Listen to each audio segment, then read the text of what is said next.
اعوذ باللہ من الشیطان الرجیم بسم اللہ الرحمن الرحیم۔ السلام علیکم ناظرین کرام، پروگرام تربیت کے ساتھ آپ کا میزبان مبشر موسوی آپ کی خدمت میں حاضر ہے۔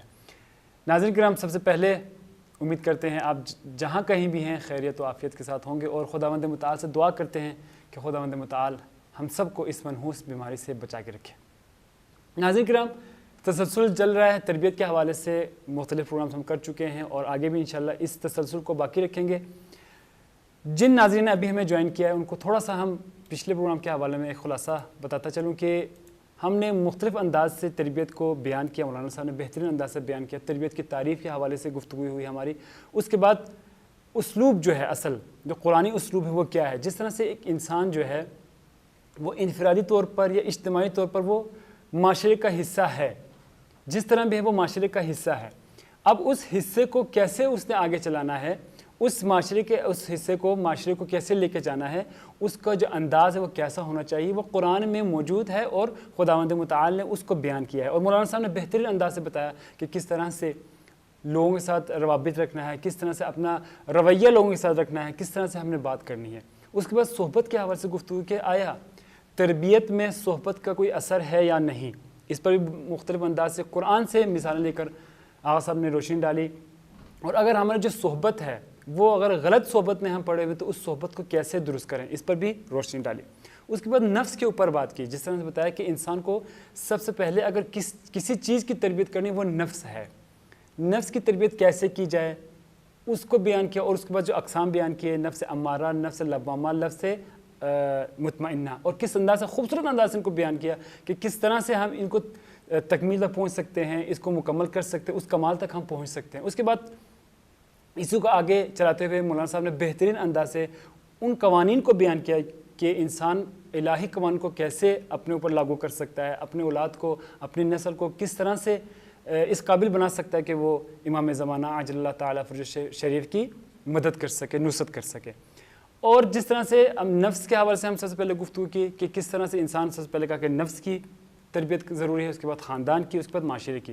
نفس کے حوالے سے ہماری گفتگو مکمل ہو چکی۔ آج جو ہمارا موضوع ہے وہ تربیت خانوادے ہے، تربیت خاندان ہے۔ اب خاندان، خود خاندان کیا ہے، اس کے اوپر مولانا صاحب کے پاس جانے سے پہلے تھوڑی سی میں روشنی ڈالوں کہ خاندان اگر ہم دیکھتے ہیں تو معاشرے میں انسان تنہا جو ہے وہ زندگی کر نہیں سکتا، اس کو ایک نظام چاہیے، ایک معاشرے میں رہنے کے لیے ایک ایسا نظام چاہیے جو لوگوں کے ساتھ تعلقات استوار کرے، ایک گھر بنائے، اس گھر کے اندر خود جو ہے وہ منتظم بن کر کوشش کرے کہ اس نظام کو چلائے۔ اس نظام کو ہم خاندان کہتے ہیں۔ اب خاندان کیسے ہم بنائیں گے اس پر ہم گفتگو کریں گے انشاءاللہ۔ آج بھی ہمارے ساتھ موجود ہیں، کسی تعریف کے محتاج نہیں ہیں، بہترین انداز گفتگو جناب حجت الاسلام والمسلمین ڈاکٹر محمد علی فضل صاحب۔ السلام علیکم ورحمۃ اللہ وبرکاتہ۔ بہت بہت شکریہ آپ تشریف لائے۔ جس طرح سے تربیت کے حوالے ہم نے گفتگو کی، نفس کے حوالے سے گفتگو کی، کہا کہ سب سے پہلے نفس کی تربیت ضروری ہے، خاندان کی، اس کے بعد معاشرے کی، کیونکہ ہم چاہ رہے ہیں کہ ترتیب سے ہم چلیں۔ نفس کے حوالے سے ہماری گفتگو مکمل ہو گئی، خاندان کے حوالے سے انشاءاللہ ہمارے ایک دو پروگرامز اس پر ہم کریں گے، اس کے بعد انشاءاللہ کوشش کریں گے معاشرے کے اوپر جو گفتگو ہوگی اس پر بھی انشاءاللہ ہمارے ناظرین آپ سے مستفید ہوں۔ تو اصل آج جو موضوع ہے وہ تربیت خاندان ہے، تربیت خانوادے ہے۔ اب اس خاندان کو کیسے تشکیل پایا جا سکتا ہے؟ بسم اللہ الرحمن الرحیم وبہ نستعین وہو خیر ناصر و معین۔ سب سے پہلے آپ سب کا شکریہ ناظرین کا کہ ان مشکل حالات میں، اس وضع میں، اس پینڈیمک میں یقیناً ہر ایک انسان جس چیز کا خواہاں ہے کہ اپنی تربیت کر سکے اور تربیت کرتے ہوئے اس مقصد حیات کو پا سکے۔ اور انشاءاللہ ہم لوگ مل کے کوشش کریں گے کہ خداوند عالم کے ان پیغامات کو ایک دوسرے کے ساتھ تذکر کے طور پہ شیئر کریں تاکہ زمانے کے امام کے ظہور میں تعجیل کا سبب بھی بن سکے۔ یہ ایک بڑا اہم موضوع ہے، چونکہ ہم لوگ جب انسان نفس تک رہتا ہے، جب ایک انسان خودی تک یعنی خود تک رہتا ہے، بہت سارے امور کو ممکن ہے دیکھ ہی نہ پائے۔ درست۔ یعنی اگر میں یہ سوچ رہا ہوں کہ یہ صرف میری نماز ہے، یہ میرا مصلی ہے، یہ میرا روزہ ہے، مجھے افطار کرنا ہے، مجھے سحور یعنی سحری کرنی ہے، مجھے اپنا حج بجا لانا ہے، تو وہ جو ایک مقصد اور ہدف ہے اجتماعی عبادات کا وہ کھو جائے گا۔ یعنی خداوند عالم اگر انفرادی نماز سے زیادہ فضیلت دیتا ہے باجماعت نماز کو، تو اس کا مطلب یہ ہے کہ اجتماع کی، اس کا مطلب یہ ہے کہ اکٹھے ہونے کی ایک خاص فضیلت ہے۔ انسان ایک دوسرے کے دکھ سکھ کے اندر ساتھی بن جاتا ہے، ایک دوسرے کے ساتھ محبت کا اظہار کرتا ہے. اسی لیے روایات میں ملتا ہے کہ ایک دوسرے کو تحفے دیا کرو، یعنی تحفے دینے سے محبت بڑھ جاتی ہے. بالکل ایسے. تو یہ ایک انسان جب اپنے نفس سے باہر نکلتا ہے تو سب سے پہلے جن افراد کا سامنا کرتا ہے، یا پھر یہ کہیں کہ جو ایک ایسی اینٹی کہ جو بعد میں سوسائٹی کو تشکیل دیتی ہے، اس کو ہم خاندان کہتے ہیں. صحیح.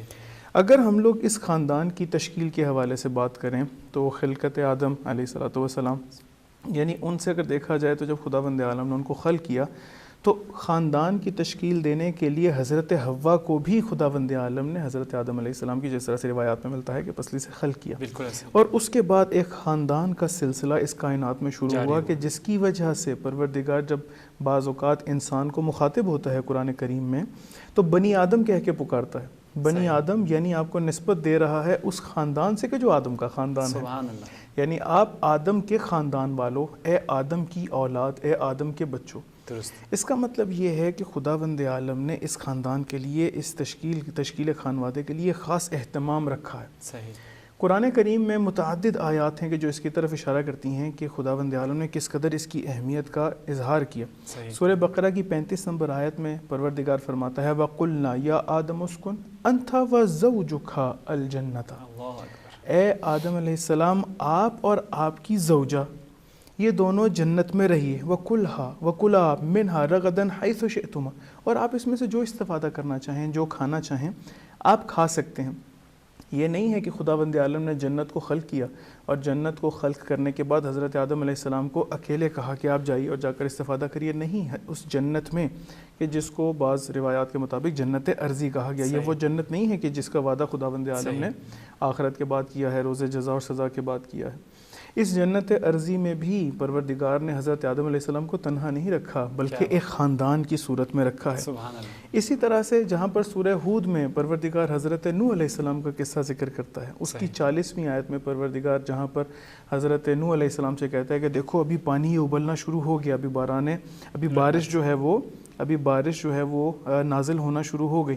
دیکھو اپنی کشتی میں ہر حیوان کا جوڑا رکھنا شروع کر دو.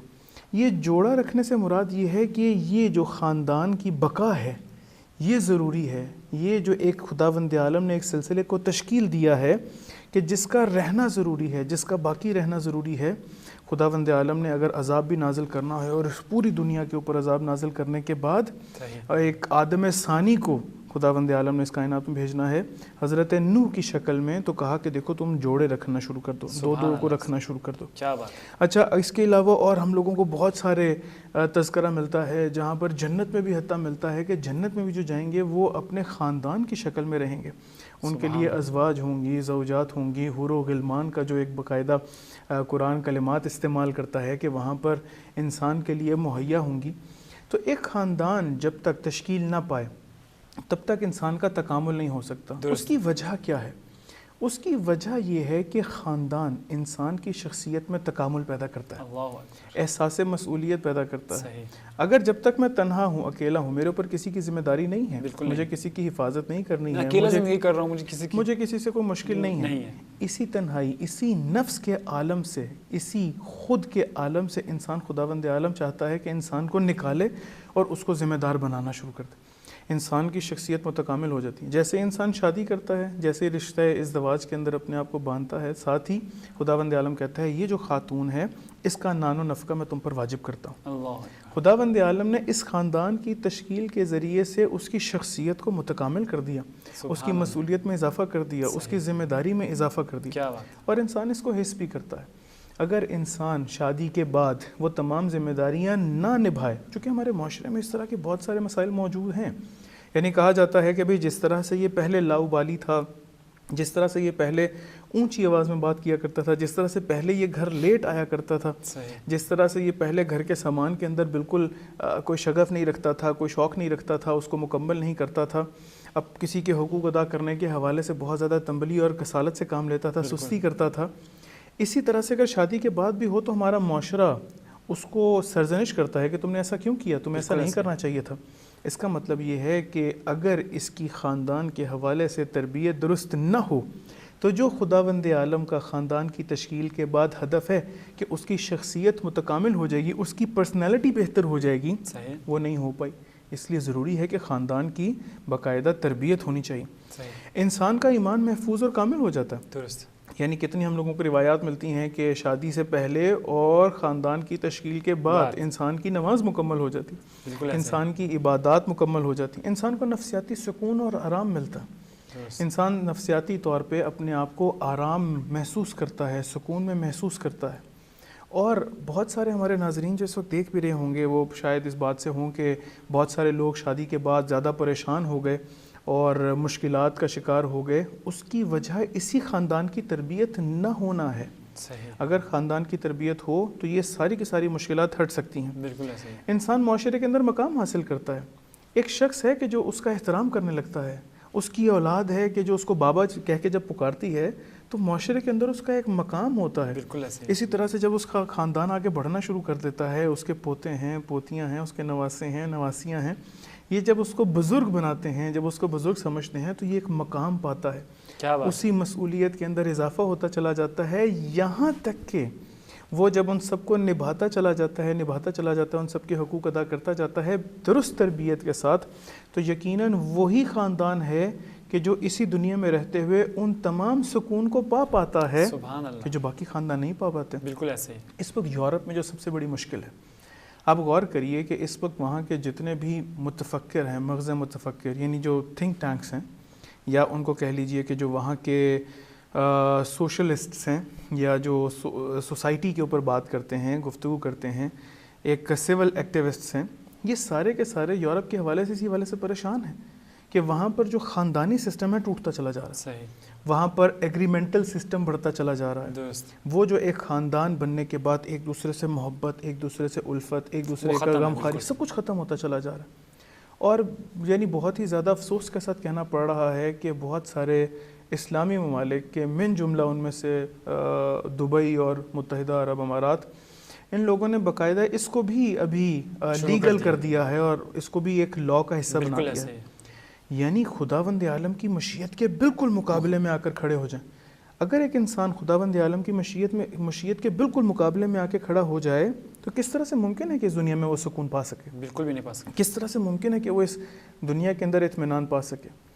جب ایک بہترین خاندان تشکیل دیتا ہے تو اس سے حضرت اون محمد تشریف لاتے ہیں۔ کیا بات ہے، جب ایک بہترین خاندان تشکیل دیتا ہے تو طفلان مسلم محمد اور ابراہیم اس کائنات میں تشریف لاتے ہیں۔ سبحان اللہ، جب ایک بہترین خاندان تشکیل دیتا ہے تو اس کائنات میں قاسم سلیمانی جیسے افراد تشریف لاتے ہیں۔ بالکل ایسے جب ہی، ایک بہترین خاندان تشکیل پاتا ہے تو اس کائنات میں آیت اللہ سستانی اور رہبر معظم آیت اللہ خامنئی جیسے افراد اس کائنات کے اندر تشریف لاتے ہیں۔ درست، جب ایک بہترین خاندان تشکیل پاتا ہے تو سید حسن نصر اللہ جیسے افراد اس کائنات میں تشریف لاتے ہیں۔ ضروری ہے بالکل کہ ایسے، انسان اس خاندان کی تشکیل کے حوالے سے اپنی تربیت کرے تاکہ بہترین خاندان کو تشکیل دے سکے۔ یہاں پر ایک سوال میں کرنا چاہ رہا ہوں کہ جس طرح سے ابھی آپ نے فرمایا کہ ایک خاندان کو تشکیل دینے کے لیے وہ سکون ملتا ہے، وہ جب ازدواج کرتا ہے، اس کے بچے ہو جاتے ہیں تو وہ سکون حاصل کرتا ہے، لیکن ہم دیکھتے ہیں بہت سی ایسی چیزیں ہیں کہ ایک خاندان تو تشکیل پا گیا ہے لیکن وہ بندہ جو ہے وہ سکون حاصل نہیں کر سکتا، اس کی وجہ کیا ہو سکتی ہے؟ دیکھیں اس کے بہت سارے موانع ہیں، اس کی بہت ساری ہرڈلز ہو سکتی ہیں۔ جب ہم لوگ بات کرتے ہیں کہ خاندان کا تشکیل پانا ضروری ہے، جی، اچھا اس خاندان کی بہت ساری ضروریات ہیں، نیسیسٹیز جس کو ہم لوگ کہتے ہیں۔ بالکل، اس نیسیسٹیز کے اندر کیا ہے؟ جس طرح ہم نے پہلے بھی کہا، ایک مادی غریزہ ہے، ایک معنوی غریزہ ہے۔ درست، نیسیسٹیز کیا ہیں کہ خاندان کو تشکیل پانے کے بعد جب اس شخص کے اوپر نان و نفقہ واجب ہو گیا، اب اس کے لیے ضروری ہے کہ گھر میں ساز و سامان لے کر آئے، کھانے کا سامان لے کر، جہاں پر اقتصادی مسائل پیدا ہو جائیں۔ ایک خاندان کے تشکیل پانے میں بہت بڑی ہرڈل اقتصادی مسائل ہیں، اکنامیکل سچویشن ہے۔ بالکل، اگر انسان کا اقتصاد اچھا ہو، اقتصاد سے مراد یہ ہے، اچھا بہت سارے لوگ یہ بھی سوال کرتے ہیں کہ اچھے اقتصاد سے کیا مراد ہے، یعنی اقتصاد بل گیٹس جیسا ہو، اقتصاد جو ہے وہ مارک زکربرگ جیسا ہو، اقتصاد کیا یہ لوگ بڑے بڑے اور یہ جو فرعون اور قارون ہے زمانے کے ان جیسا اقتصاد ہو، یعنی قارون زمانہ جیسا اقتصاد ہو؟ نہیں، اقتصاد یعنی جہاں پر انسان قانع ہو جائے، یعنی قناعت، سبحان اللہ، وہ اس کا بہترین اقتصاد ہے۔ اب غور کریے کہ ممکن ہے کہ ایک جھونپڑی کے اندر انسان رہتا ہو صحیح، اور وہاں پر دال روٹی اور سبزی اور پیاز کے ساتھ روٹی کھاتا ہو اور میں بہترین سکون میں ہوں، اور ایک بہت بڑے قصر میں فرعون رہتا ہو لیکن وہ پھر بھی بنی اسرائیل میں کسی بچے کی پیدائش سے پریشان ہو. کیا بات, بالکل ایسے. یعنی ممکن ہے کہ وہ قصر میں رہ رہا ہے, محل میں رہ رہا ہے, اور اس کو وہاں کوئی چھیڑ نہیں سکتا, اس کی سیکیورٹی کا کوئی مسئلہ نہیں ہے, پرابلم نہیں ہے, لیکن پھر بھی پریشان ہے. اس لیے اقتصادی مسائل, یعنی جہاں پر انسان اپنی قناعت کو کھو بیٹھتا ہے, جہاں پر انسان اپنی سیٹسفیکشن کو کھو بیٹھتا ہے, جہاں پر قناعت کو کھو دیا وہاں پر اقتصادی مسائل شروع ہو گئے. جہاں پر اقتصادی مسائل شروع ہو گئے, یہ بہت بڑی ہرڈل ہے کسی بھی خاندان کی تشکیل میں. ایکسپیکٹیشنز, آپ یہ غور کریں کہ جب ایک خاتون گھر آتی ہے, ایک خاندان تشکیل پاتا ہے, اس کی ایک خاص ایکسپیکٹیشنز ہیں, اس کی ایک خاص ڈیمانڈز ہیں, ایکسپیکٹ کر رہی ہے اپنے ہسبینڈ سے, اپنے شوہر سے, اپنے زوج سے کہ اس کو وہ ساری چیزیں مہیا کرے کہ جو پہلے مہیا ہوتی ہیں. یہ ممکن ہے اس کے اقتصادی حالات اس طرح سے نہ ہو جس طرح کے اس کے ماں باپ کے تھے, لیکن کیا اس صورت میں یہ خاندان تشکیل نہیں پا سکتا؟ پا سکتا ہے اگر یہ الہی خاندان ہو. اب یہ غور کریے کہ حضرت خدیجہ سلام اللہ علیہ, یعنی جو ملکۃ العرب ہیں, جن کے اونٹوں کے بارے میں کہا جاتا ہے کہ وہ مکہ اور شام کے درمیان مسلسل رہتے تھے. کیا بات, یعنی اس قدر اونٹ اور اس قدر تجارت تھی ملکۃ العرب کی, ام زہرا سلام اللہ علیہ مجمعین, اتنی. لیکن جب رسول خدا کے ازدواج میں آتی ہیں, ایک خاندان تشکیل پاتی ہیں, تو یہی خاتون ہیں کہ جو ملکۃ العرب ہیں, جن کے پاس بہت زیادہ مال ہے, قریش مکہ کا ہر فرد ان کا مقروض ہے. اس کے باوجود جب سوشل بائیکاٹ کرتے ہیں رسول اکرم کا اور شیب ابی طالب میں رہتے ہیں, تو وہاں پر حضرت خدیجہ ساتھ رہتی ہیں. بالکل ایسے. اور حضرت خدیجہ رسول خدا کے ساتھ وہاں پر اسی طرح سے پتے کھاتی ہیں. سبحان اللہ. یہ جو اقتصادی مسائل تھے, یہ جو اقتصادی سچویشن تھی, اکنامیکل سچویشن تھی, یہ ایک خاندان کی تشکیل میں ہرڈل نہ بن سکی. ایک ایسا بہترین خاندان تشکیل پایا کہ جو اہل بیت اطہار بن گیا. کیا بات ہے. ایک ایسا خاندان, بہترین خاندان تشکیل پایا کہ خداوند عالم نے انہی کے شکم سے, پروردگار نے ام الائمہ حضرت زہرا سیدۃ نساء اہل الجنہ سلام اللہ علیہم اجمعین کو اس کائنات میں بھیجتا ہے. کیا بات ہے. بس ہمارے پاس ممکن ہے بہت سارے موانع ہوں, جس کے اندر یہی اکنامیکل ہرڈل ہمارے پاس ہے. اس کے علاوہ انسان کے اندر کوئی, خود کے اندر کوئی خامی ممکن ہے موجود ہو سکتا ہے. یعنی ہم لوگوں کو بہت سارے معاشرے کے اندر ایسے مسائل ملتے ہیں کہ جہاں پر خاتون یا پھر مرد کے اندر کوئی ایک خود نفسیاتی پرابلم ہے, کوئی بدنی مرض ہے, ان تمام کے حوالے سے. اچھا, اگر اس طرح کا کوئی مسئلہ ہے, یا تو وہ قابل حل ہے یا وہ قابل حل نہیں ہے. شریعت ہمیں ہر مقام پر گائیڈ کرتی ہے. سبحان اللہ. جہاں پر انسان اس شریعت سے نکل کر خود سے اپنے لیے نفسیاتی ہرڈلز بنانا شروع کر دیتا ہے, وہاں پر پرابلم کریٹ ہونا شروع ہو جاتی ہے. بالکل ایسے. اچھا, بہت سارے مقامات کے اوپر کہتے ہیں کلچرل پرابلم ہے, یعنی ثقافتی اختلاف کی وجہ بھی ایک بہت بڑی ہرڈل ہے کہ جو خاندان کو تشکیل نہیں ہونے دیتا. بالکل. یعنی ایک خاندان بننا چاہ رہا ہے لیکن کلچرل بہت ساری آپس میں رکاوٹیں ہیں. بالکل ایسے. پاکستان میں بہرحال یہ مسائل کم ہیں, لیکن یورپ میں, امریکہ میں جو وہاں پر مومنین رہتے ہیں, ان کے لیے یہ مسائل زیادہ ہیں, چونکہ بہت ساری دنیا سے لوگ وہاں پر ہیں, اور عرب بھی ہیں, ایشینز بھی ہیں, افریکنز بھی ہیں, بہت سارے لوگ وہاں پر موجود ہیں. اور وہاں پر جب ایک دوسرے کے ساتھ وہ خاندان کی تشکیل دیتے ہیں اور آگے بڑھتے ہیں, تو وہاں پر یہ مسائل زیادہ آتے ہیں. صحیح. ممکن ہے کہ گھر کے اندر خاتون کو ایک کھانا پسند ہے, مرد کو ایک کھانا پسند ہے. اگر یہی کھانے کی پسند انا کا مسئلہ بن جائے, خاندان تشکیل نہیں پا سکتا. بالکل ایسے. اگر یہی کھانے کا ذائقہ مسئلہ بن جائے, خاندان تشکیل نہیں پا سکتا. اگر یہی بات, یہی پرابلم آگے بڑھتی چلی جائے, تو ممکن ہے کہ کسی ایک مقام کے اوپر خاندان ٹوٹ جائے. یعنی خاندان کا ٹوٹ جانا, یعنی وہ جو ہدف اور مشیت ہے پروردگار کی, اس خاندان سے, اس خاندان کا اس تک نہ پہنچنا ہے. اس کے علاوہ ہمارے پاس اور بہت ساری ہرڈلز موجود ہیں. بعض اوقات بیماری ہے کہ جو ایک ہرڈل بن جاتی ہے, ایک انسان تنگ پڑنا شروع ہو جاتا ہے کسی ایک بیماری کی وجہ سے. ممکن ہے کسی کے والدین بیمار ہوں. خاندان کا بہت بڑا ہونا, یعنی جس خاندان میں ایک خاتون شادی کر کے گئی ہے, اس خاندان اتنا بڑا ہے کہ وہ سب کو نبھا نہیں پا رہی, ایک ہرڈل بن جاتی ہے. لیکن ہر ایک مقام پر سیٹسفیکشن, قناعت بہت ضروری ہے. اور دوسری چیز کہ جو اپنے ناظرین کے ہدیہ کرنا چاہوں گا ایک خاندان کی بہترین تشکیل کے لیے, آخری جملہ کہ توسل. اللہ اکبر. اہل بیت علیہ السلام سے سب سے اہم جو چیز ہے وہ یہی توسل. اہل بیت علیہ السلام سے توسل کو باقی رکھیں. کیا بات ہے کہ یہ ایک ایسا وسیلہ ہے کہ جو ہر قسم کی بگڑی کو بنا دیتا ہے. واہ واہ واہ. جو چیز بگڑ رہی ہو آئیے اور آ کر امام حسین علیہ السلام توسل کیجیے, معصومین علیہ السلام سے. یہ سب مشکل کشاں امام زمانہ عجل اللہ تعالیٰ فرجہ الشریف سے توسل کیجیے کہ وہ اس خاندان کو بہترین روش عطا کریں اور ایک بہترین خاندان کے جو الہی خاندان قرار پا سکے, ہم اس کو تشکیل دے سکیں. بہت بہت شکریہ. ہمارے ساتھ انشاءاللہ بھی پروگرام کو ہم جاری رکھتے ہیں. ایک چھوٹا سا وقفہ ہے, وقفہ بھی ضروری ہے جانتے ہیں, کیونکہ وقفہ اگر نہ ہو تو پھر بڑے مسائل پیش آتے ہیں. اس وجہ سے ایک چھوٹا سا وقفہ لیتے ہیں, انشاءاللہ آپ کی خدمت میں دوبارہ حاضر ہوں گے.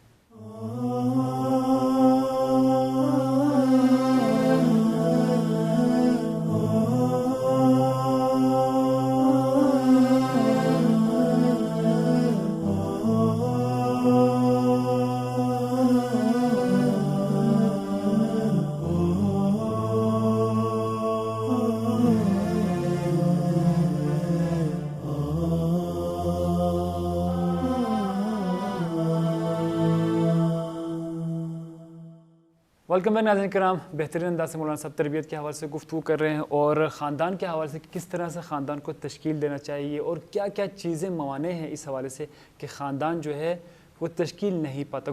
گفتگو جاری ہے ہماری. اور ابھی کیونکہ آپ جانتے ہیں کہ ایک جب خاندان کو ہم کسی بھی خاندان کو جب تشکیل پانے کے لیے ہم کوئی کام کرتے ہیں, کوئی ایسا چیز انتخاب کرتے ہیں, تو سب سے پہلے ہم اس چیز کو دیکھتے ہیں آیا مجھے وہ چیز پسند ہے نہیں ہے. اس حوالے سے گفتگو کریں گے. تو یہ بتائیں کہ مولانا صاحب کہ یہ کفر سے مراد کیا ہے؟ بسم اللہ الرحمن الرحیم. دیکھیں ایک اہم موضوع ہے یہ خود بھی, کہ کفر بیسیکلی کہتے ہیں کہ کسی ایک کے برابر یعنی اس کی حیثیت کا ہونا, یعنی حیثیت سے مراد اس طرح کہ اس کے لائق ہونا. درست. یعنی کیا مطلب, اگر اس کو روایت سے سمجھا جائے تو معصومین علیہ السلام سے روایت ہم لوگوں کو ملتی ہے کہ اگر امیر المومنین علیہ الصلوۃ والسلام نہ ہوتے اس کائنات میں تو حضرت زہرا سلام اللہ علیہ کا کوئی کفر نہ ہوتا. یعنی کف یعنی ان کے ساتھ کوئی اس طرح کا لائق, برابری نہیں کہنا چاہیے, کوئی اس لائق نہیں تھا انسان سوائے امیر المومنین علیہ الصلوۃ والسلام کے کہ جو حضرت زہرا کا زوج بنتا, شوہر بنتا. اس کو ہم لوگ کہیں گے کف ہونا. صحیح. دیکھیں ہم لوگ جب ایک خاندان کی تشکیل کی بات کرتے ہیں, اور ہم لوگوں نے بھی کہا کہ خاندان کی تشکیل ازدواج سے ہے, شادی سے ہے, کہ جب انسان ازدواج کے بندھن میں آتا ہے. اچھا جب اس جگہ پہ آتا ہے تو اس کف ہونے کو کیسے تلاش کیا جائے؟ یعنی کف ہونا یعنی ایک انسان کے لائق ہونا. میں اگر ایک انسان چاہتا ہوں کہ میری ایک زوجہ ہو تو مجھے شریعت کیا کہتی ہے, مجھے اسلام کیا کہتا ہے؟ ہمیں بہت ساری روایات میں ملتا ہے کہ دیکھو اپنے لیے بیوی تلاش مت کرو بلکہ اپنے بچوں کے لیے اچھی ماں تلاش کرو. سبحان اللہ, سبحان اللہ. یعنی اگر ایک اچھی ماں بننے کی کسی میں صلاحیت ہے تو وہ جو اچھی ماں بنے گی وہ اچھی بیوی بھی بنے گی. کیا بات. کیونکہ اچھی ماں کبھی بھی نہیں چاہے گی کہ گھر کے اندر مشکلات ہوں. اچھی ماں کبھی نہیں چاہے گی کہ کوئی اونچی آواز میں بات کرے. اچھی ماں کبھی نہیں چاہے گی کہ گھر کے اندر جھوٹ بولا جائے. اچھی ماں کبھی نہیں چاہے گی کہ کوئی کسی کو دھوکہ دے. بالکل. اچھی ماں کبھی نہیں چاہے گی کہ کوئی اس سے ناراض ہو. اچھی ماں کبھی نہیں چاہے گی. یہ ساری کی ساری صفات ایک اچھی ماں کی ہیں. اور اسی اچھی ماں کی تمام صفات کو کہ جو اپنی اولاد کے لیے وہ رکھ رہی ہے, اگر اس کو لے لیا جائے تو یہی اچھی ماں بہترین بیوی ہوگی. کیا بات. چونکہ یہی کوشش کر رہی ہے کہ میرے میاں کو غصہ نہ چڑھے, یہی کوشش کر رہی ہے, یہ تمام چیزیں. اور اسی طرح سے خاتون کے لیے بھی, یعنی اگر خاتون بھی اپنے لیے ایک شوہر کی تلاش میں ہے یا اس کے والدین کے, جس طرح سے ہمارا ایک مشرقی معاشرہ ہے اور جس طرح سے ایک اسلامی اقدار ہیں, اسلامک ویلیوز ہیں کہ والدین اور گھر کے بڑے جو ہیں وہ اپنی بیٹی کے لیے ایک بہترین دولہا جو ہے یا پھر اس کا شوہر انتخاب کرتے ہیں اور بعد میں ان کا ازدواج یعنی بہرحال ہوتا ہے. کن معیارات کے مطابق؟ میں ایک جگہ پہ گیا تو وہاں پر ہم لوگ بیٹھے ہوئے تھے, تو ایک شخص کی بہرحال اس نے اپنی بیٹی کی شادی کی, تو بتا رہے تھے, کسی دوسرے کو بتا رہے تھے, بہرحال میں پاس بیٹھا ہوا تھا, میرے سے گفتگو نہیں ہو رہی تھی ان کی. تو وہ بتا رہے تھے, کہتے ہیں کہ دیکھیں ہم جب اپنی بیٹیوں کی شادی کے لیے گئے ہیں تو ہم نے دیکھا کہ اس کا بڑا گھر ہے, اس بچے کا کاروبار ہے, اس کے والدین کیسے ہیں اور اس کا خاندان کیسا ہے, اور اس کے پاس پیسے ہیں, اس کی سواری ہے, اور یعنی خود سے وہ سالم ہے, دیکھنے میں خوبصورت ہے. یہ تمام چیزیں ہم لوگوں نے دیکھی ہیں اور دیکھی ہم نے شادی کر دی. اور لیکن سمجھ نہیں آیا کہ کہاں مسئلہ ہوا, کہاں مسئلہ نہ ہوا. تو وہاں پر میں نے ان سے اجازت چاہی. میں نے کہا اگر آپ مجھے اجازت دیں تو کچھ ہم عرض کریں اس خدمت میں. تو انہوں نے جب اجازت دی تو میں نے ان سے کہا کہ آپ یہ دیکھیے کہ یہ یہ ساری چیزیں وہ ہیں کہ جو اس لڑکے کے اپنے اختیار میں نہیں ہیں. میرے اختیار میں نہیں ہے کہ خداوند عالم نے مجھے کس خاندان میں خلق کیا. کیا بات. میرے اختیار میں نہیں ہے خدا نے مجھے ظاہری صورت کیسی دی. میرے اختیار میں نہیں ہے کہ خداوند عالم نے مجھے بدن کو سالم رکھا. بالکل. میرے اختیار میں نہیں ہے کہ میرے پاس یہ بہت بڑا گھر ہو.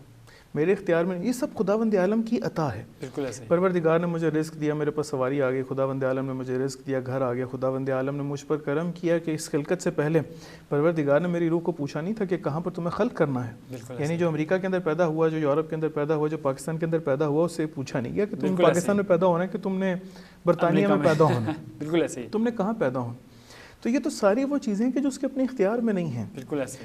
ہمیں جب جا رہے ہیں کسی بھی رشتے, لڑکی ہو لڑکا ہو, تشکیل خانوادے کے لیے جب جا رہے ہیں, چونکہ اسی کے اوپر بنیاد ہے تربیت کی, جب جا رہے ہیں تو ان چیزوں کو دیکھنا ہے کہ جو اس لڑکے کے اختیار میں ہے.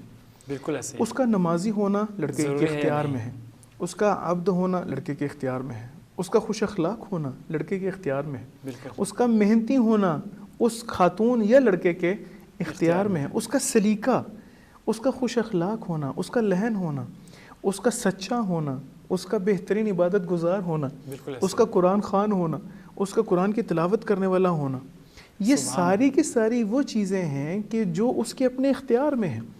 اگر میں یہ دیکھوں کہ اس نے اپنے اختیار سے کیا آیا عبد بن سکا یا نہیں بن سکا, اگر میں یہ دیکھوں کہ وہ اپنے اختیار سے خداوند عالم کے کلام کی تلاوت کر سکا یا نہیں, اپنے اختیار سے کیا آیا امیر المومنین سے محبت کر سکا یا نہیں, اپنے اختیار سے کیا آیا عزادار سید الشہداء بن سکا یا نہیں, اپنے اختیار سے کیا آیا محنتی بن سکا یا نہیں, اپنے اختیار سے خوش اخلاق بن سکا یا نہیں, کیا آیا اس کا سلیقہ درست ہے یا نہیں, اس کا اٹھنے بیٹھنے کا طور طریقہ درست ہے یا نہیں, اس کی رفت, یہ سب کچھ اس کے اپنے اختیار میں ہے.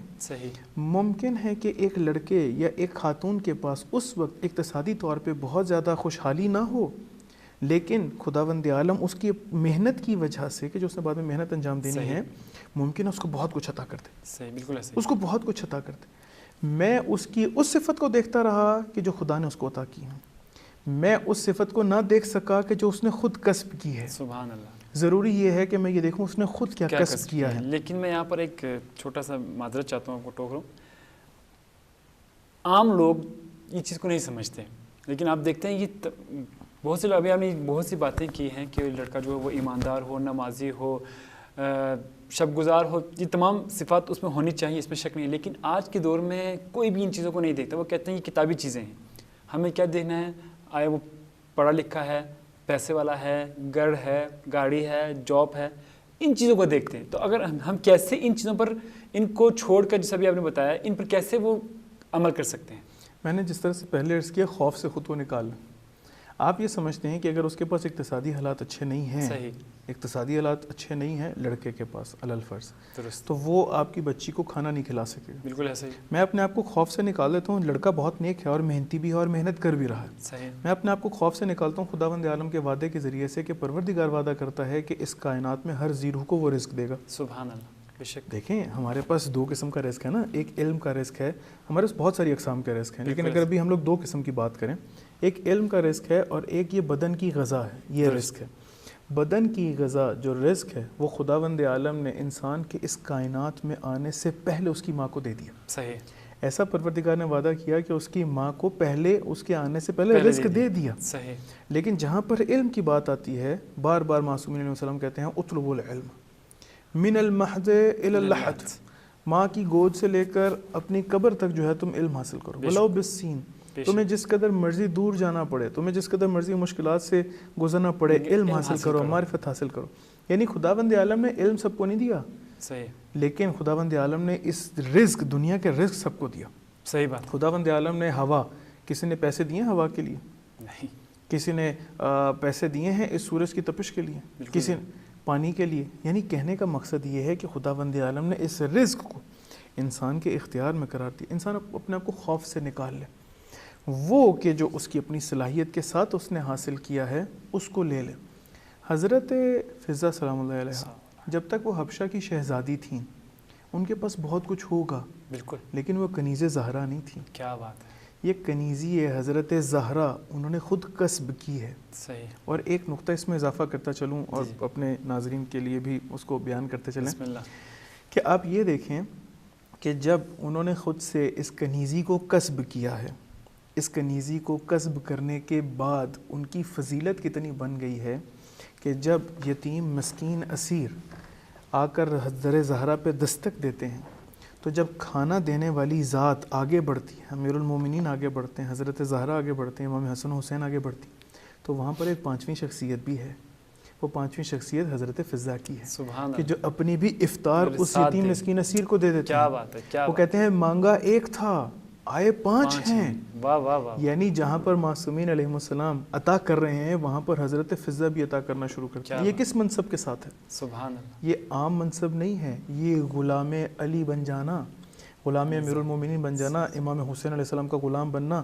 یہ جو زمانے کے امام کی نصرت کے حوالے سے گفتگو ہے، یہ امام علیہ السلام کی نصرت اور امام علیہ السلام کا ناصر بن جانا آسان نہیں ہے. بالکل. ہاں لیکن جب بن جاتا ہے تو جب وہ عطا کرتے ہیں تو آیات کا نزول ہوتا ہے. کیا بات ہے. انما نطعمکم لوجہ اللہ لا نرید منکم جزاء ولا شکورا. ہم تمہیں جو عطا کر رہے ہیں، ہم جو تمہیں عطا کر رہے ہیں، یعنی آپ غور کریے کلام خدا ہے. سبحان اللہ. عمل کس کا ہے، کلام کس کا ہے، عطا کس کس کی ہے. کیا بات. صحیح نا. کیا بات. تو انما نطعمکم لوجہ اللہ، حضرت فضا نے پھر بھی یہ خدا سے نہیں کہا کہ خدا میں نے ان کی اتباع کے اندر یہ سب کچھ عطا کیا، مجھے کچھ دے دے. بالکل کچھ نہیں، لوجہ اللہ ہے، جو ہے خدا کے لیے ہے. خدا کے لیے. کیا بات. لا نرید منکم، دینے کے بعد ہم تم سے نہ جزا چاہتے ہیں اور نہ ہی شکریہ کا مطالبہ کرتے ہیں. کیوں؟ چونکہ کیا خدا کے لیے ہے. سبحان اللہ. یہی کنیز حضرت زہرا، حضرت فضا سلام اللہ علیہا کتنے لوگوں کی ہدایت کا باعث بنتی ہیں. اگر ظاہری صورت کی طرف ہی دیکھنا ہو تو ظاہری صورت کی طرف دیکھتے ہوئے تو بہت سارے لوگ ایسے ہیں کہ جو نقلی غنی بنتے چلے گئے. بہت سارا کچھ تاریخ میں انسان دیکھتا ہے کہ کتنے بڑے بڑے محلوں میں تھے لیکن اسلام کا کوئی ساتھ نہ دے سکے، کچھ نہ کر سکے. بالکل ایسے. کہنے کا مقصد یہ ہے کہ انسان اس کی صلاحیت کو دیکھنا شروع کرے. اب جب میں اپنے بہترین اس کف کو چاہتا ہوں، اس کف کو میں چاہتا ہوں ایک بہترین خاندان تشکیل پائے کہ جو تربیت خاندانی کے اعتبار سے بہترین ہو اور اسی دنیا میں گھر کو جنت بنا دے. کیا بات ہے. کیا بات. اس کے لیے مجھے ان تمام امور کو دیکھنا ہوگا کہ جو اس کی اپنی کوشش سے ہوں گے. خداوند عالم قرآن میں بھی فرماتا ہے لیس للانسان الا ما سعی. انسان کے لیے کچھ نہیں مگر کہ جو کوشش کرتا ہے. اچھا، بعض مفسرین نے اسی آیت کو مادی مورد کے اندر ذکر کیا ہے جبکہ مادی مورد کا نہیں ہے. ایک بس ڈرائیور صبح سے لے کے رات تک بس چلاتا ہے، بہت زیادہ کوشش کرتا ہے، جتنی اس نے کوشش کی ہے اتنی اس کو معاوضہ مل گیا، اتنا معاوضہ نہیں ملا. لیکن ایک بزنس مین جو 2 گھنٹے کے لیے اپنے آفس جاتا ہے وہ اس بس ڈرائیور سے کہیں زیادہ کما لیتا ہے. بالکل ایسے ہی. تو اس نے اتنی کوشش نہیں کی، اس نے بہت زیادہ محنت کی بدنی. صحیح. اس کا مطلب ہے لیس للانسان الا ما سعی، یعنی خدا کے قرب میں پروردگار اتنا ہی دیتا ہے جتنا انسان کوشش کرتا ہے. کیا بات ہے. کیا جتنی انسان کوشش کرتا چلا جائے اتنا خداوند عالم اس کو عطا کرنا شروع کر دیتا ہے. اس کے اندر ہمارے پاس سید الشہداء کے تمام انصار کی بات ہے، جتنے بھی مددگار ہیں، جتنے بھی اصحاب معصومین علیہ السلام کے، ان سب کی مثالیں موجود ہیں. بس کف ہونے کے لیے انسان دیکھے اس کا سلیقہ کیسا ہے، اس کا اخلاق کیسا ہے، آیا وہ وعدے کا سچا ہے، آیا وہ امانت دار ہے، آیا وہ اجتماعی حوالے سے حقوق ادا کرتا ہے، کیا آیا اعتقادی حوالے سے خداوند عالم کی وحدانیت کی بات کرتا ہے، کیا آیا ولایت امیر المومنین میں ہے، کیا آیا مذہبی طور پہ، اخلاقی طور پہ کیا آیا وہ قرآن کی تلاوت کرتا ہے، کیا آیا وہ محنت کش ہے، کیا آیا محنت کرتا ہے، کیا آیا وہ اپنی محنت کے اندر خالص بھی ہے کہ خالص نہیں. کیا بات ہے. یہ تمام امور ایسے ہیں کہ جو انسان کو کف بننے کی طرف بڑھتے ہیں. صحیح، بہترین انداز بیان کر رہے ہیں. ابھی آپ نے کیونکہ کف کے حوالے سے گفتگو کی، آپ نے تعلقات کے حوالے سے اور کس طرح سے ہم اپنی زوجہ کو جو انتخاب کا معیار ہے، کیونکہ زوجہ کے حوالے سے گفتگو کر رہے ہیں، ازدواج کے حوالے سے گفتگو کر رہے ہیں. آپ دیکھتے ہیں کہ ہمارے معاشرے میں ایک بہت ہی، جب کسی کے ہاں شادی ہوتی ہے تو ایک ہم کہتے ہیں کہ جہیز جو ہے وہ ایک بہت ہی بری چیز ہے. ٹھیک ہے، دینا چاہیے بیٹی کے ساتھ، اپنی مرضی ہونی چاہیے کہ میں اتنی سی چیز دینا چاہ رہا ہوں. آیا شرعی کیا حیثیت ہے اس جہیز کی؟ دیکھیں، جہیز کا ایک مسئلہ معاشرے کے اندر بہرحال موجود ہے. دیکھیں، ہم لوگ پہلے سمجھتے ہیں کہ جہیز کہتے کسے ہیں. جہیز یعنی ایک ایسی اساس، ایسے اشیاء کہ جو کسی دوسرے کی زندگی کی آغاز میں اس کو دیے جائیں تاکہ آسانی پیدا ہو سکے. اس کی ضروریات جس کے ہیں. یعنی جہازہ خود عربی کا لفظ ہے، جہیز یعنی آمادگی. درست. آمادگی کس چیز کی؟ نئی زندگی کی شروعات کی. صحیح. اس نئی زندگی کی شروعات کے لیے کن کن چیزوں کی آمادگی ضروری ہے، ان کی چیزوں کی فراوانی کو دے دینا. یہ جو چیزیں ہیں جو کہ آمادگی کے لیے ضروری ہیں اس کو جہیز کہتے ہیں. ہمارے پاس جب بھی کوئی چیز حد سے بڑھ جائے گی وہ غلط ہو جائے گی، وہ خراب ہو جائے گی. وہی طاغوتیت، وہی طغیان پیدا ہونا شروع ہو جائے گا. یعنی حتیٰ اگر مسجد بھی ہو لیکن اس مسجد سے اسلام کے خلاف اور طاغوتیت ہو تو اسی کو قرآن مسجد ضرار کہتا ہے. بالکل ایسے. یہ کہتا ہے مسجد ضرار ہے، اور خداوند عالم کے رسول حکم دیتے ہیں کہ اس مسجد کو ڈھا دو. یعنی مسجد قباء کے مقابلے میں ایک منافقین نے مسجد تیار کی.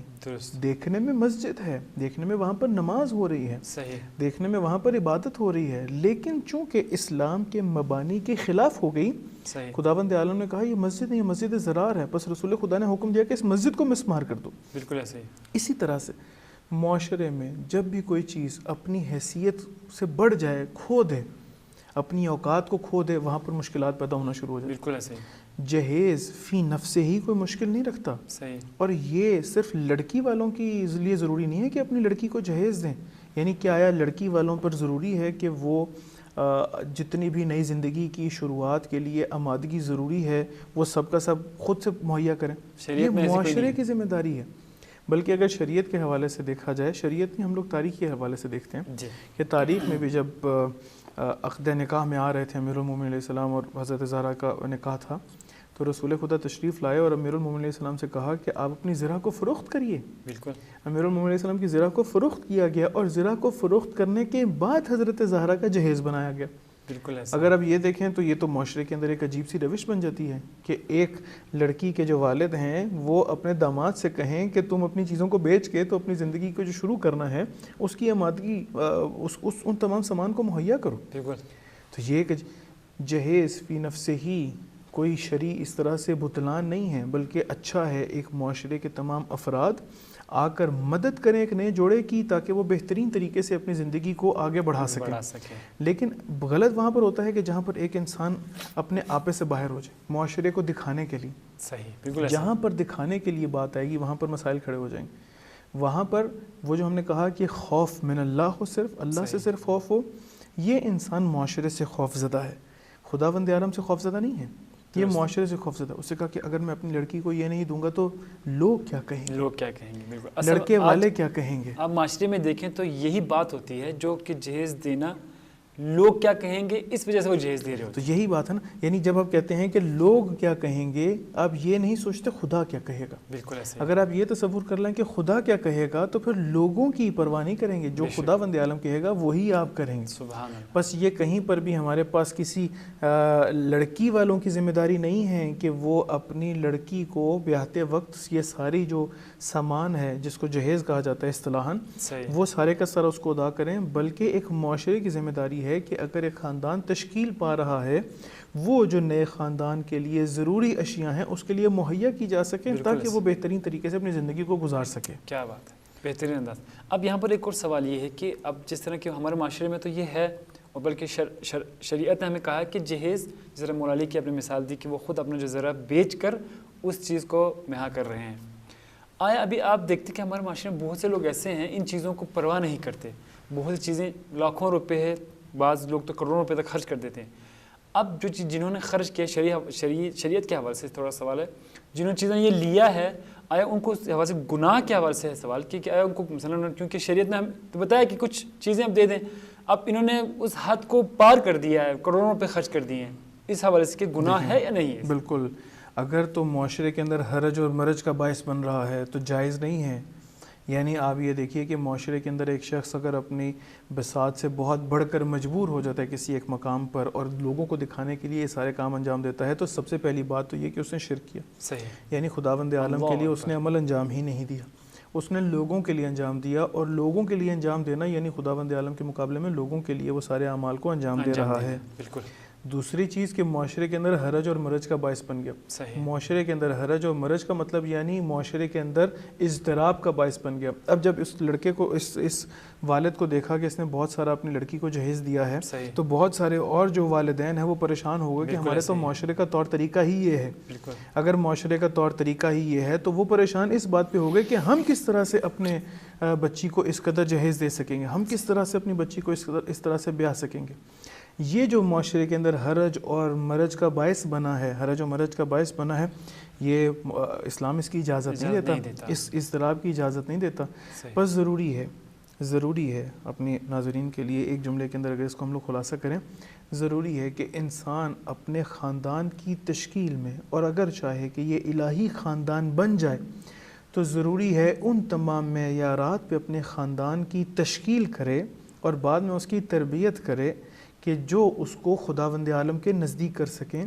اور اس جملے کے ساتھ اپنی گفتگو کو مکمل کرتا ہوں کہ جب امیر المومنین علیہ السلام سے یہ پوچھا گیا کہ آپ کو حضرت زہرا کیسی لگی, رسول خدا نے سوال کیا امیر المومنین علیہ السلام سے کہ آپ کو حضرت زہرا سلام علیہ کیسی لگی آپ کے نکاح میں جب تشریف لائیں, نے کہا کہ بہترین مددگار خداوند عالم کی عبادت. کیا بات ہے, کیا بات ہے. اگر ہم سے کبھی پوچھا جائے, کہا کہ ہاں بہترین کھانا بناتے ہیں, بہترین وہ صفائی کرتے ہیں, بہترین اس کا طریقہ ہے, کہا کہ خداوند عالم کی عبادت میں بہترین مددگار قرار پایا.